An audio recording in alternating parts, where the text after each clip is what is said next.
Fidèles auditeurs, auditrices de toutes nos chaînes partenaires, fidèles internautes de la MC Pro Télévision, une chaîne qui est mise sur YouTube. Bienvenue une fois de plus à ces magazines, les rendez-vous de ceux qui font l'actualité, les rendez-vous de ceux qui changent la réalité ou le vécu quotidien des Congolais. Aujourd'hui, nous recevons un éminent orateur, un éminent combattant, un transformateur de la RDC, vous le connaissez, il n'est plus à présenter. Nous recevons Dielelo, c'est lui qui s'est fait appeler copropriétaire de la RDC. Il sait pourquoi il s'est dit copropriétaire, puisque nous avons tendance à voir des gens vouloir s'accaparer de la RDC comme si la RDC ne leur appartenait qu'à eux-mêmes. Et nous allons en parler dans cette émission spéciale où nous avons jugé bon de rencontrer Dielelo pour essayer un peu de parler de l'actualité politique, sociale et économique de notre pays et surtout de notre province. Et vous savez qu'il y a beaucoup de choses qui se sont passées. Nous avons assisté aux échéances électorales que certains jugent des chaotiques. Et nous avons vu de nouveaux députés rejoindre les anciens députés. Est-ce qu'ils vont se comporter de la même manière que ces anciens députés? Quel est le bilan de ces anciens députés? Qu'est-ce que nous voulons que les présents, les nouveaux députés fassent là où ils iront représenter la population? Tout cela, nous en parlons avec Dielelo. Bien sûr que cette émission, comme c'est une émission concise et faite pour la population, nous allons parler dans toutes les langues que vous jugerez, que vous comprenez facilement. Donc nous parlerons en lingala, en français et en kikongo. Dielelo, je vous dis bonjour. Bonjour, monsieur le journaliste. Bonjour à tous les internautes, à tous les téléspectateurs, les auditeurs de vos partenaires, bien sûr, les partenaires de MC Pro Télévision. Et bonjour à tous les copropriétaires de la République démocratique du Congo et à tous les co-ayants droit foncier de la province du Congo central. Mais j'aimerais rappeler quand même l'identité de Dielelo. Dielelo, il a plusieurs casquettes, mais je parle ici que Dielelo est point focal des PONA au Congo. Dielelo est coordonnateur des Congolais debout. Dielelo est au cadre de la JIMPA. Dielelo est parmi les fiertés, pour ne pas dire la fierté de l'Université Congo. J'aimerais m'arrêter là-bas. C'est lui que nous recevons aujourd'hui et nous allons parler donc premièrement de la situation qui a prévalu autour des élections qui se sont déroulées le 20 décembre. Le président de la République a été élu, bien sûr, n'a pas été élu seul. Il a amené avec lui une kyrielle de députés. Donc, ça signifie que nous, la population, nous avons élu aussi des députés. Il y a une frange de la jeunesse du Congo central, surtout celle de Mbanzangungu et ceux qui sont en dehors de Mbanzangungu qui ont lancé un cri que vous connaissez, une devise, pas de Bilongia Kala dans Parlement. Vous avez suivi cela. Pas de Bilongia Kala, pas des anciens députés dans le Parlement. Et avoir la configuration actuelle de l'Assemblée nationale comme de l'Assemblée provinciale, certains députés ont été débarqués et d'autres sont entrés. D'abord, avant de commencer, avant d'entrer dans le vif de ce sujet, comment avez-vous trouvé cette lutte citoyenne que une certaine jeunesse de Mbanzangungu avait menée? Pas de Bilongia Kala dans l'Assemblée nationale comme dans l'Assemblée provinciale. Écoutez, d'abord, j'aimerais rappeler à ces jeunes-là que nous étions à notre 4e cycle électoral et l'histoire retient qu'à chaque législature, il y a un renouvellement à 80% des assemblées provinciales et à 75% de l'Assemblée nationale. Donc, ça dit qu'il y a au moins 80% des députés qui ne reviennent plus, qui ne font pas 2 mandats. Ça, c'est déjà retenu. Je ne crois pas que... Donc, il ne disait rien de nouveau, ça a toujours existé. C'est-à-dire qu'on peut changer de figure, mais si on n'arrive pas à changer de système, on sera en train de tourner en rond. Parce que le problème de notre pays, ce ne sont pas les figures, mais les systèmes, en fait. Ces députés-là qui sont arrivés aujourd'hui, je peux dire au pouvoir, ils sont arrivés à travers quelles élections? Des élections contestées même par des actes. Excusez-moi, je peux pas, ce n'est pas pour les tutoyer, mais ce n'est pas pour les négliger, mais écoutez, même un aveugle, a pu voir, a pu constater que nous avons assisté aux élections les plus chaotiques, aux élections les plus mal organisées, aux élections les plus kilométriques. Aux élections les plus kilométriques, 7 jours d'élection. C'est inadmissible. Et ces gens-là qui arrivent par ces mécanismes-là, vous croyez qu'ils viendront changer? Mais vous, la jeunesse a réclamé de nouvelles figures. Elles sont là, ces figures-là. Bien que vous disiez que c'est le système qu'on doit voir, si le système ne change pas, rien ne va changer. Mais les figures aussi comptent. Moi, personnellement, je suis journaliste et je ne vais pas entrer dans ces débats-là. Mais il y a certaines figures que je vois, que ce soit au Congo central, que ce soit ailleurs, des figures vraiment qui ne m'inspirent pas confiance. Des gens avec qui nous avons vécu, que nous connaissons, qui ne valent rien en termes de production intellectuelle, en termes de défense de la population, mais qui sont là, qui sont des députés. Mais c'est ce que je suis en train de dire. En fait, ce n'est pas les hommes, c'est les systèmes. Moi, je sais déjà qu'il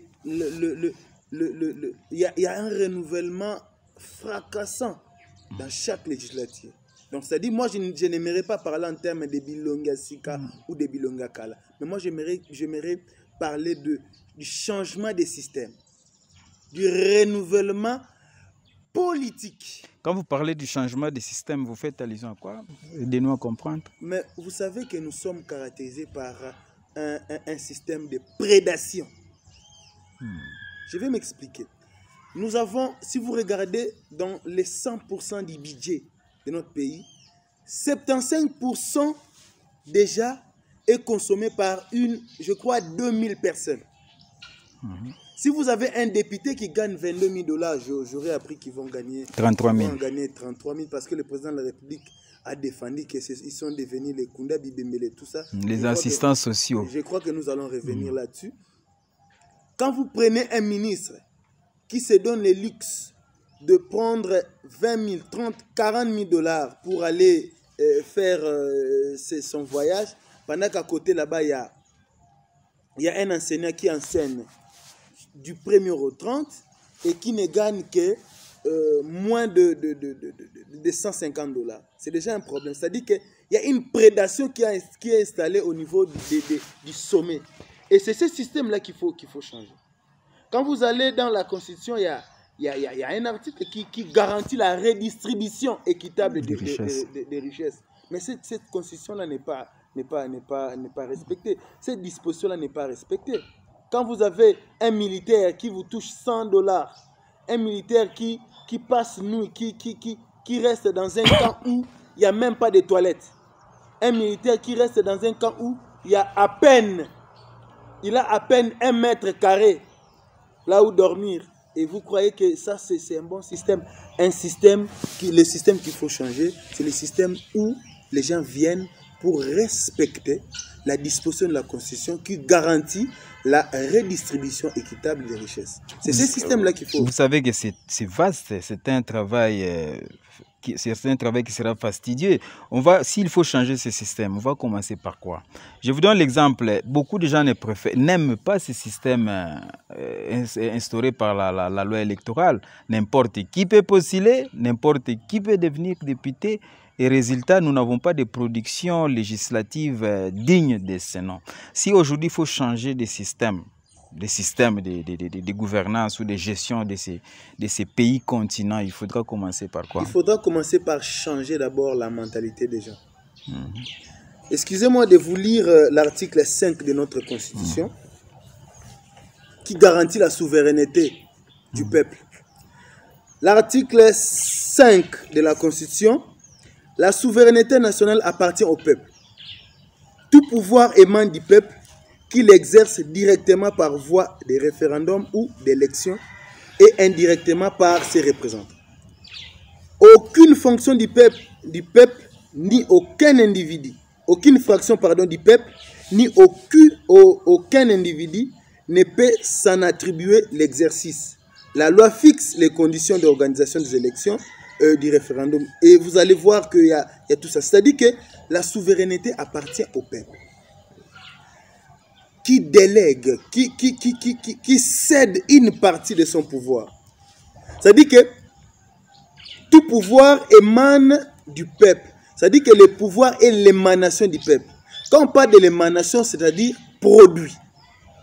On prend, lorsque vous allez, nous allons chez nos amis botanistes, un manguier ne donne que des mangues. Un safoutier ne donne que des safous. Ça dit que c'est pour dire quoi? Un peuple mérite des dirigeants qu'il a. Lorsque nous deviendrons un peuple rigoureux, un peuple exigeant, nous aurons des députés, nous aurons des dirigeants redevables. Mais tant que nous ne serons pas un peuple responsable, conscient de son rôle, tant que nous ne serons pas un peuple exigeant, rassurez-vous, rien ne changera. Mais nous les serons, nous les deviendrons quand? Puisque quand vous constatez ce qui se passe dans nos cités, dans nos villes, dans nos rues, c'est comme si le travail que vous faites, puisque je sais que dans toutes les organisations auxquelles vous appartenez, vous faites ce travail de sensibilisation. Mais c'est comme si la portée de votre travail est trop faible, puisqu'on ne sent pas ces changements de mentalité. Quelqu'un, quand vous lui parlez de la situation du pays, on vous répond « Ba ou Kaka ». Ba ou Kaka, ça ne nous regarde pas. Quand vous allez à Kinshasa, vous trouvez tous les bars pleins de gens qui ne font que boire, qui ne discutent que de Fali et de Ferré. Mais les histoires de la marche du pays, on n'en parle pas. Vous allez y arriver comment? Parce que je sais que ce travail, vous l'avez déjà commencé depuis longtemps. Vous avez évalué et votre évaluation a conduit quoi? Vous avancez. Le mal est trop profond. Vous savez, quand vous dites que nous n'avons pas, le travail ne se fait pas sentir, oui. Une maladie qui a duré pendant 50 ans, 60 ans, 70 ans, 80 ans, vous n'allez pas guérir cette maladie en 10 ans. Donc ça dit qu'il faut prendre le temps de conscientiser. Et la conscientisation, ce n'est pas tous les peuples qui seront conscientisés. Mais lorsque nous allons atteindre les pics, nous allons atteindre un certain nombre de gens conscients, c'est en ce moment-là que nous allons changer. C'est tous les dirigeants. Aujourd'hui, de plus en plus, nous avons des mouvements qui se créent. Par exemple, au Congo central, un gouverneur pouvait rester sans rien faire. Bon, les gens étaient là en train de regarder, mais depuis 2018, 2019, ce n'est plus le cas. Vous avez de plus en plus de jeunes qui vont même devant le gouvernorat aller réclamer. Vous avez nos frères de la Lucha, de Filimbi, nous avons Pona Congo, tout ça. Et nous avons ici en Banzangou, les femmes, les mamans de la cellule Mbengo, qui sont venus vers l'administrateur du territoire pour venir demander de l'eau. Ça n'a jamais... les gens disent que c'est vous qui les avez un peu poussés. Non, mais nous avons sensibilisé ces gens-là. Je ne suis pas allé les prendre là-bas chez eux. Ils se sont dit, non, mais cet article 48-là nous concerne aussi. Il faut aller demander de l'eau parce que c'est notre droit. Vous croyez que c'est la première activité que nous avions organisée en Banzangou? Nous avons organisé beaucoup d'activités. Et mais là, les femmes ont pris conscience. Et lorsque vous allez chez ces mamans-là, ils n'ont plus la même vision de la politique qu'ils avaient avant. Ouais. Donc, ça dit que nous allons palier par palier. Les gens finiront par prendre conscience et nous allons passer par une révolution, bien que ça ne sera pas une révolution violente, mais ça sera une révolution pacifique. Donc, nous allons y arriver. Petit à petit, nous sommes en train d'avancer. Petit à petit, nous sommes en train d'avancer parce que le mal a tellement duré. La population doit être vigilante. Si la population n'est pas vigilante, rassurez-vous, elle aura toujours des problèmes. Nous aurons toujours des problèmes. Ce n'est pas du tribalisme. Mais c'est seulement au Congo central que vous pouvez trouver un administrateur du territoire qui n'est pas originaire d'ici. On va vous dire, oh non, Kondeville Kikanda était... Mais à part Kondeville Kikanda, dites-nous encore, donnez-nous encore un autre exemple. Pourquoi ne pas avoir un Mukongo aussi, administrateur du territoire à Massissi, administrateur du territoire dans les Bandounes, dans les Grands Kassai Mais on va envoyer Mukongo administrateur du territoire à Massissi. Est-ce que là, il n'y a pas de gens? Mais quand on envoie des administrateurs du territoire qui viennent d'autres provinces ici, il n'y a que des bêtes. Au Congo central, il n'y a pas de gens.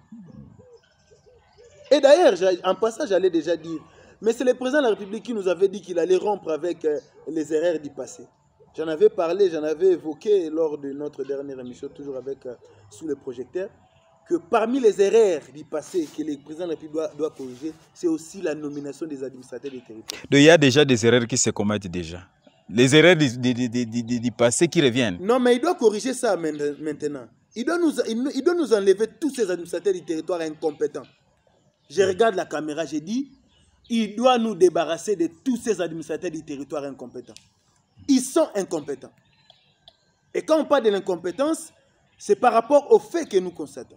L'administrateur du territoire a aussi pour mission de veiller à la sécurité de la population de son territoire.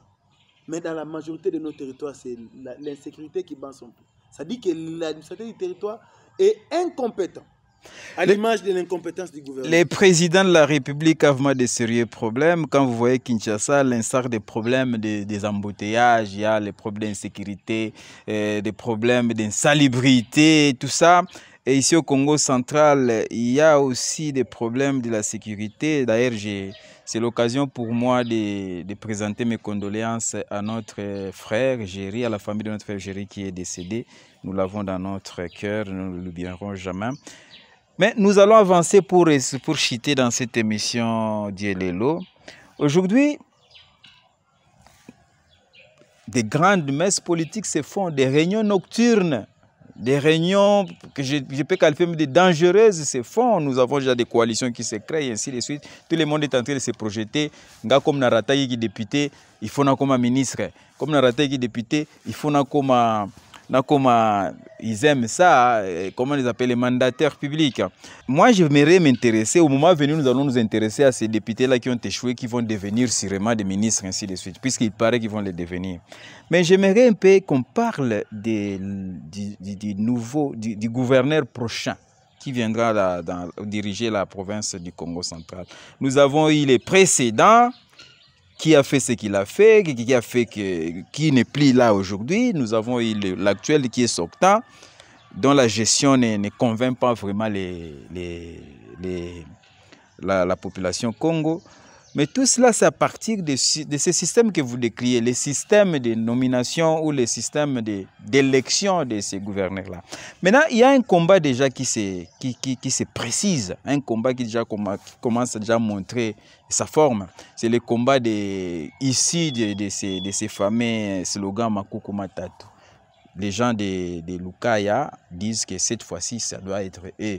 Qu'est-ce que vous pensez de ces systèmes? C'est sociologique, c'est politique, c'est constitutionnel ou c'est comment ces systèmes de Makuku Matatu? Qu'est-ce que vous pensez de ces systèmes-là? J'aimerais déjà préciser, parce que les gens parfois se livrent dans des compréhensions, dans des analyses déjà bâclées et par ces prémices. Lorsque vous regardez ces concepts-là de Makuku Matatu, lorsque vous questionnez l'histoire, lorsque vous allez chez le professeur Kamou Mfwenkete, Pascal, il vous dira... Les grands philosophes. Oui, il vous dira l'origine de ces Makuku Matatu. Le Makuku Matatu prend son origine dans le royaume Congo. Et j'aimerais préciser ici que le royaume Congo n'était pas seulement constitué de la province du Congo central et une partie de la province du Bandundu. Non, c'est Congo central, Bandundu, Kinshasa, une partie du Congo-Brazzaville, une partie du Gabon et une partie de l'Angola. Et d'ailleurs, déjà, il y a une partie, il y a notre partie. Il y a une partie du royaume Congo qu'on devrait récupérer lorsqu'on avait découpé à la conférence de Berlin. C'est pour cela que nous avons fait une concession. C'est-à-dire que l'Angola nous a donné l'entrée de la mer là, cette partie, je crois 33 km qui nous a donné. En retour, nous leur avons donné une partie vers Kabinda là-bas, une partie. Ils ont une partie là-bas. Mais ça faisait partie du royaume Congo. Et il y avait trois forces qui dirigeaient en fait la province du Congo central. C'est ce qu'on appelait les Makuku Matatu. Il y avait Nzinga, il y avait Nsaku, il y avait Mpanzu. Et Nzinga représentait une force, il y avait une force scientifique, politique et spirituelle. Oui. C'est ça en fait, c'est ce qui faisait la force du royaume Congo. Et je ne comprends pas comment les gens viennent associer ça aux trois districts. Déjà, il faut le comprendre qu'on n'avait pas trois districts après l'indépendance. On n'en avait que deux. On avait le district du Bas-Fleuve et le district du Grand Cataracte qui comprenait cette partie ici et la partie de la Lukaya. Les gens d'Nzila Machine. Voilà. On nous appelait comme ça les gens d'Nzila Machine. C'est bien. Mais ce n'est qu'après qu'on a essayé de voir, bon, il y avait une barrière naturelle, il y avait l'eau, il y avait l'arrivée de Inkissi. Voilà, c'est ce qui a fait qu'on a créé un autre district. Donc ça dit que déjà, les Makukomatat n'ont rien à voir avec les 3 districts. Ça, c'est déjà une précision. Donc s'ils veulent expliquer, qu'ils cherchent une autre explication, mais pas les Makukomatat. Mais, il y a certains arrangements politiques qui n'ont pas besoin d'être écrites. Je ne vais pas donner un exemple. Chez nous, les Bakongo, c'est n'écrit nulle part que les premiers des garçons deviennent automatiquement les chefs de famille. C'est écrit où? Mais ce sont des lois qui nous lient, qui ne sont pas écrites, mais qui nous lient. Ça dit que nous vivons comme ça. Et dans la paix, dans la cohésion, c'est pour cela qu'il y a certains arrangements politiques qui privilégient la rotation de pouvoir. Ça dit que pour que tout le monde se sente responsabilisé, il faudrait que le pouvoir puisse roter. Je vais prendre l'exemple de mon université. Moi, je suis ancien de l'université Congo. Là-bas, il y a un principe. L'université Congo appartient au Bas-Congo. Mais pour diriger l'université, il y a un système de rotation. Tous les 5 ans, si cette fois-ci, par exemple, le recteur est du Congo et du Bas-Fleuve, l'académique est du Cataracte, l'administratif sera de la Lukai. Et ça évite qu'il y ait des frustrations au bas ou caca, seulement eux, non, ça évite ça. Et il y a déjà des arrangements qui ont été conclus politiquement, qui ont dit que cette fois-ci, donnons la possibilité à nos frères des cataractes, et après, ça sera le tour de la Lukai. Parce qu'il y avait déjà un combat entre les gens du Bas-Fleuve qui ont géré pratiquement plus de 20 ans la province et les 2 autres districts. Et les 2 autres districts se sont arrangés, bien évidemment avec nos frères du Bas-Fleuve, ils se sont arrangés pour faire la rotation. C'est arrivé au Cataracte, et le Cataracte, vous avez bafoué ces pouvoirs-là qu'on vous avait donnés. Ce n'est qu'une parenthèse. Mais maintenant, c'est par rapport au choix des gens. Il y a des gens qui sont devenus gouverneurs dans cette province par accident. Comment? Donc, je vous dis, c'est par accident. Lorsque vous regardez bien, il ne peut jamais diriger la province, mais il devient par accident. Je vais d'ailleurs terminer par le gouverneur Guy Bandou. Excusez-moi de terminer d'abord ce que j'étais en train de dire. Ça dit que ces arrangements-là donnent maintenant la passe, accordent cette chance-là au district de la Lukai. Cette rotation tombe maintenant sur le district de la Lukai. Effectivement. Ça dit qu'on doit accorder selon les arrangements politiques. Mais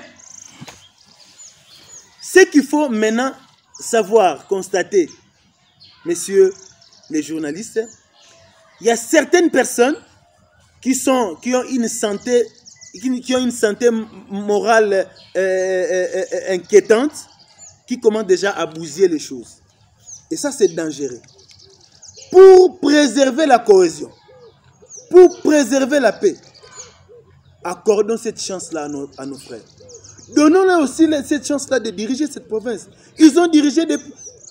Il y a cela 25 ans. Accordons-leur cette chance-là. La Lukaya, le district de Lukaya regorge des gens, des personnes qui peuvent relever les défis de la gestion de cette province, plus que le gouverneur Guy Bandou. Parce qu'en passant, je dois dire que le gouverneur Guy Bandou, c'est l'erreur de la province. Comment? Mais non, il n'a rien foutu. Il nous a balancé un programme qu'il a défendu devant l'Assemblée provinciale. Un programme trop beau à voir, hein? C'était trop beau. Hein? Très bien élaboré. Un programme vraiment séduisant. Mais au finish, il en fait quoi?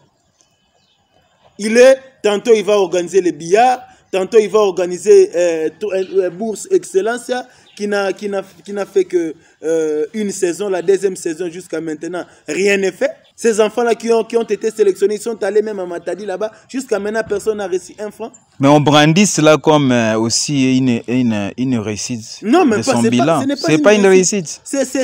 Ces communicateurs disent qu'il a créé la bourse. Mais ces communicateurs-là sont des foutards. Ce sont des gens qui sont là, je ne sais pas ce que je peux les appeler. Ce sont des instables. Ce sont ils ont un problème de santé mentale. Lorsque quelqu'un a échoué, il nous a dit qu'il allait faire de la province du Congo central le grenier de toute la République. Maîtrise-t-il ça encore? Il se souvient encore de ça? Il nous avait dit qu'il allait marteler ou sinon il allait s'atteler sur l'entretien des routes des déserts agricoles. Qui nous dit seulement combien de kilomètres a-t-il, ne serait-ce qu'entretenu. Il a inauguré des écoles techniques qui jusqu'à aujourd'hui n'ont pas de laboratoire. Mais ça, ce sont des publicités. Il a inauguré, qu'il a construit. Il a commencé la route là de Guissante. Il n'a même pas fait 100 mètres avec ça.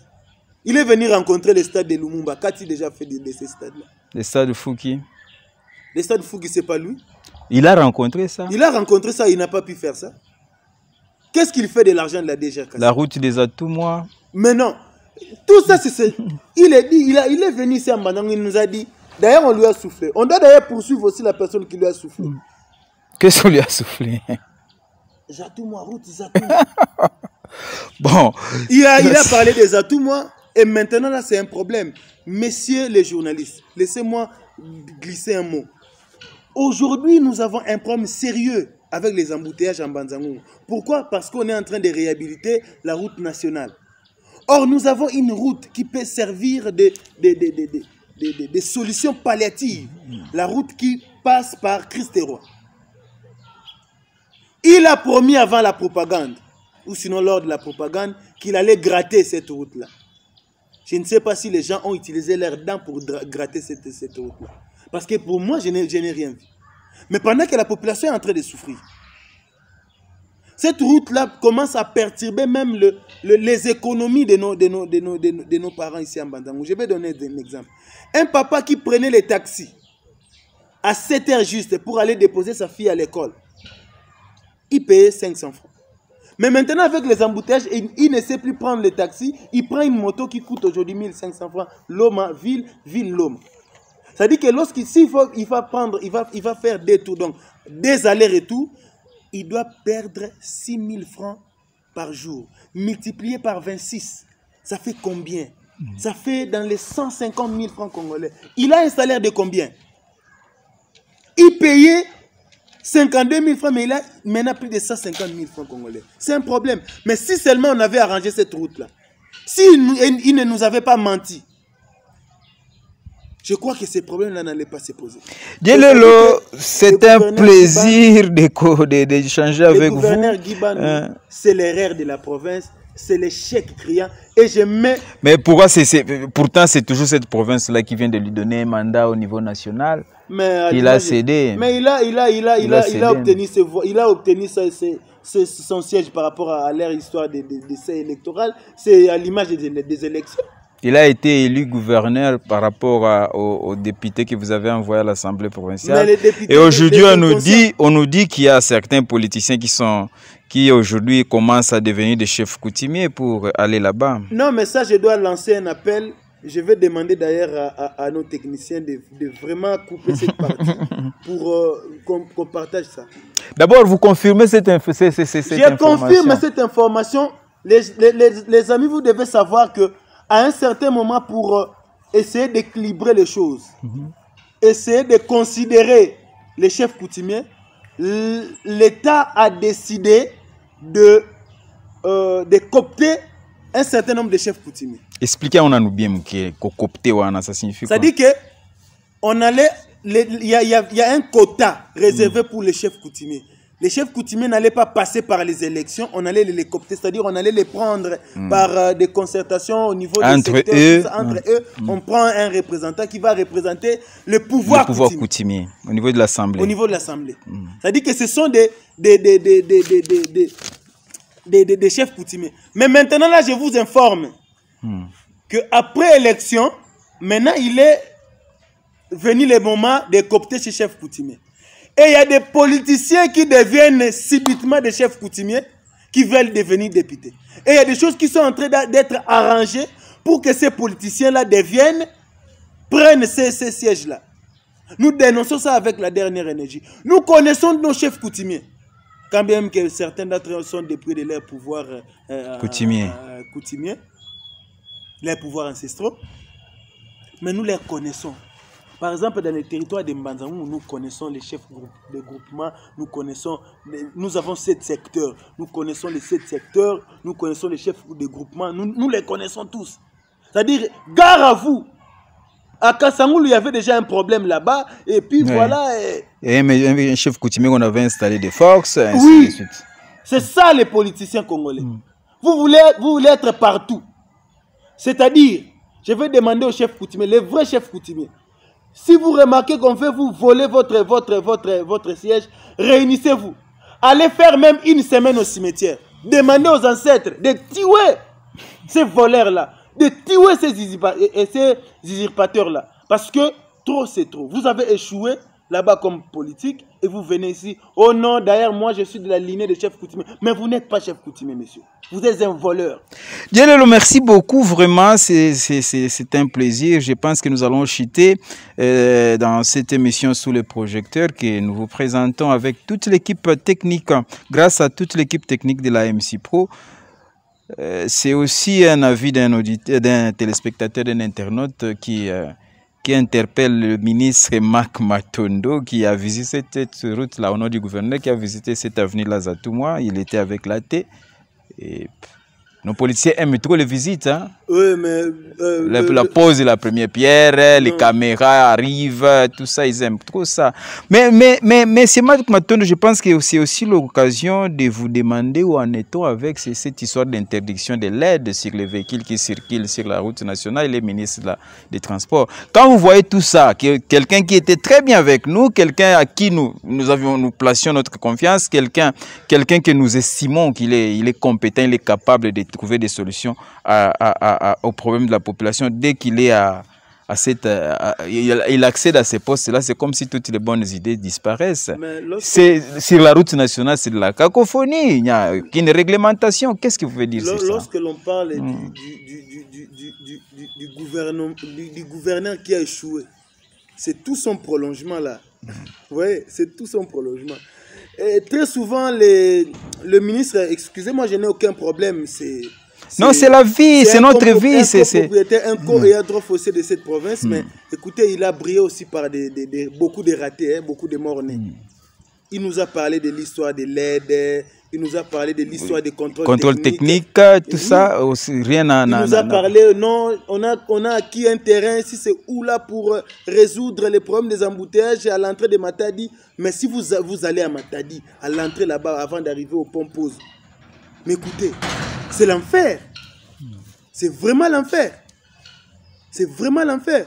Donc, il a aussi échoué. Il est venu, il nous a dit qu'on allait gratter. Maintenant qu'ils sont en train de partir.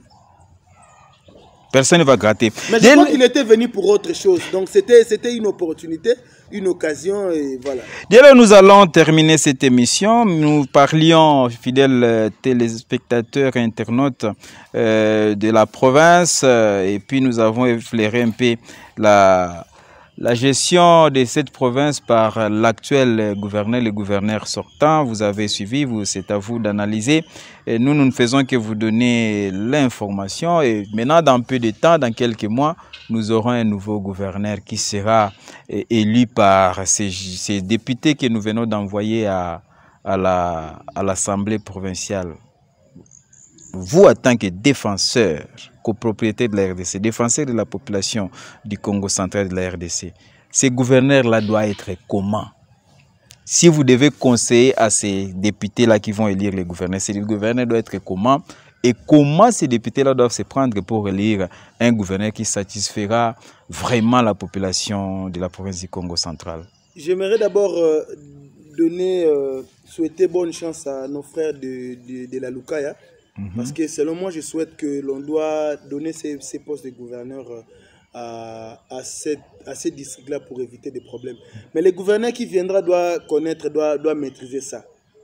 Guide à l'usage des autorités territoriales. C'est-à-dire les missions et les tâches d'un gouverneur sont reprises ici. Un gouverneur qui maîtrise le Congo central. un gouverneur qui va poser un bon diagnostic des problèmes du Congo central et qui va prescrire un bon traitement. On croyait que le gouverneur Guy Bandou, en étant médecin, il allait faire ce travail-là, mais il a tapé poteau. Il a prescrit un traitement de la fièvre typhoïde à un malade qui souffrait de la malaria. Donc, tout ça, ce sont des problèmes. C'est-à-dire que le gouverneur qui viendra doit être un gouverneur rassembleur. Il doit être le gouverneur de la province du Congo central. Il doit être ce gouverneur-là qui viendra enfin effacer le nom du patriarche Mbachi Mbachi. Parce que jusque-là, le gouverneur Mbachi Mbachi reste le seul gouverneur à avoir réalisé les choses dans les 10 territoires de la province du Congo central. Citez-moi seulement une réalisation du gouverneur Guy Bandou dans les Madimba, à Kimvula. À part la visite qu'il a fait, la visite de courtoisie. C'est-à-dire qu'il est allé... Pour des besoins de la communication, de la visibilité. Il est allé découvrir. Donc lui, il est venu comprendre et connaître la province en état gouverneur. Non, nous avons besoin de cette personne-là qui connaît. Quand je dis connaît, c'est-à-dire que connaître dans les détails. Un gouverneur qui connaît au moins, qui est passé même au moins à une cité de chaque territoire. Pour faire pour passer par tous les territoires, tous les 10 territoires, ce n'est pas un problème. Nous avons fait ça en un mois. Nous avons commencé à Kassangoul pour aller terminer à Boma. On a fait un tour à Mwanda.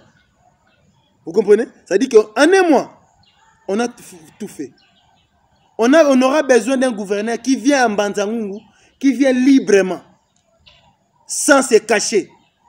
Il vient la nuit, il sort à 5 heures. Nous avons besoin d'un gouverneur qui viendra, qui s'entoure la journée et qui sort aussi la journée. Nous avons besoin d'un gouverneur qui va se retrouver à Kassangoul. Nous avons besoin d'un gouverneur qui, lorsqu'il entend que tes frères ont été déguerpis de tel ou tel autre coin. Vraiment, si... vous avez dit Lelo, c'est bien, c'est bien. Je vois que vous avez, c'est comme si vous avez gardé une dent de tous les ratés du docteur. Mais non, mais en tout cas, si j'ai gardé tous les ratés, je n'ai énuméré que 1% de tous ces ratés. Alors, c'est ces gens qui ont la grande responsabilité de choisir un nouveau gouverneur. Moi, je parle des vieux des Mouto, c'est prévu, je parle des Matoko, je parle de tous ces gens-là. Qu'est-ce qu'ils doivent vraiment faire pour faire un bon choix? Qu'est-ce que vous leur conseillez? Chers députés, vous n'êtes pas allés là-bas parce que vos femmes, vos enfants vous ont voté. C'est nous, le peuple. Quand même que vos femmes et vos enfants font aussi partie de ces peuples-là. Mais écoutez, vous n'êtes pas allé là-bas pour vous faire de l'argent. On sait déjà qu'on est en train de vous proposer $100 000 et une Jeep. On sait. Il y a des gens qui vous proposent $30 000 et une Jeep. Il y a des gens qui disent, moi j'ai la province, j'ai la caisse de la province avec moi, je vais vous donner de l'argent, je vais vous rassurer ça. Ce sont des menteurs. Ils ne veulent pas l'intérêt de la population du Congo central. Votez utile. Ne votez pas parce qu'on vous a donné de l'argent, mais votez pour un programme réaliste. Pas un programme séduisant comme celui du gouverneur Guy Bandou qui nous avait montré des belles paroles, des projets, un projet ficelé, un projet où vous avez un cheminement. Même les visuels et les imprimés, c'était de qualité. Hein. Vraiment. J'avais vu ça. Mais mieux quand même avait présenté ça. Moi, j'avais cherché les programmes de son prédécesseur sur Google, 250 quelques actions qu'il avait proposées. Je n'avais vu ça nulle part. Mais quand cela n'était, nous entrons dans une autre voie. Ce sont des programmes que je dirais qui ont une forme cool, mais dont le fond est creux. Il ne suffit pas seulement de promettre, mais il faut promettre ce qui est réalisable, ce qui est à votre possibilité. Mais Lelo, qu'est-ce que vous dites alors à ces députés concrètement pour qu'on termine? Ils doivent voter utile. Écoutez, toyebi banda kunabino. Toyebi banda kunabino, toyebi nenge bozalaka. Le soto moni oka ko changer brusquement c'est ko $800 000. Ba Jeep on a ba marque nango toyebi déjà. Heureusement ko teka mais biso tozana ba basia baza partout. Même à ta place ba ba pesa bino bazo promettre no ba la wana na yebi ke bozaki na moi réunion moko boy. Tant que si plenaire à Libosona, Moutumoro boy batmo ba ko contacter bino déjà tozana ba information ba ma vous proposer bino to yebi. Rassurez-vous que nous sommes en train de suivre toi na bino na misu. La population de 2006 depuis cette population de 2024. Tu changer de mentalité, tu yebi to landa bino mbalo redevabilité ne redevabilité. Redevabilité zate papa kibaba na yo sukisango aw. Na mbanzango sukisango na madiba. Kuno ke koloba. So makambo koloba zate démissionner no déjà. Pour ce ko yebi na yo to ke ka pona lar kuna population touro.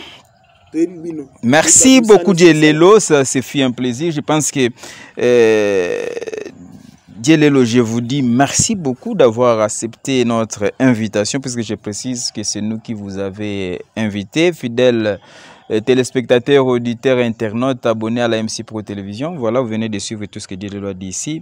Le but de notre émission, le but de Sous les projecteurs, c'est de vous informer, de vous donner la bonne information afin que vous puissiez prendre de bonnes décisions également. Vous avez reçu beaucoup d'informations ici, vous avez vécu avec nous tous ici au Congo central, vous avez vu ce qui s'est fait dans la province, comment la province avance. Est-ce que vous voulez que la province réitère ses exploits entre guillemets de la législature passée ou vous voulez que les choses changent?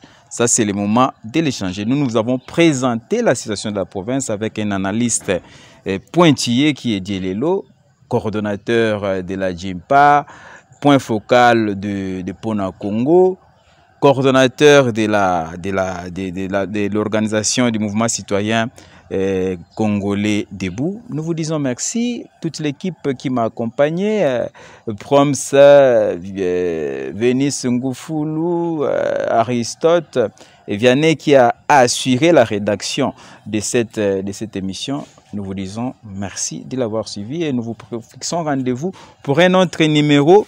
Peut-être avec Djelelo aussi, il sera disponible.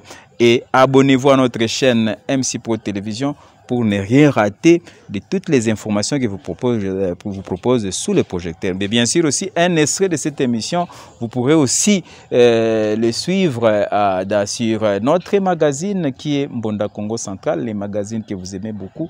Un magazine combattu mais qui n'a jamais été abattu. Nous vous disons merci et au revoir.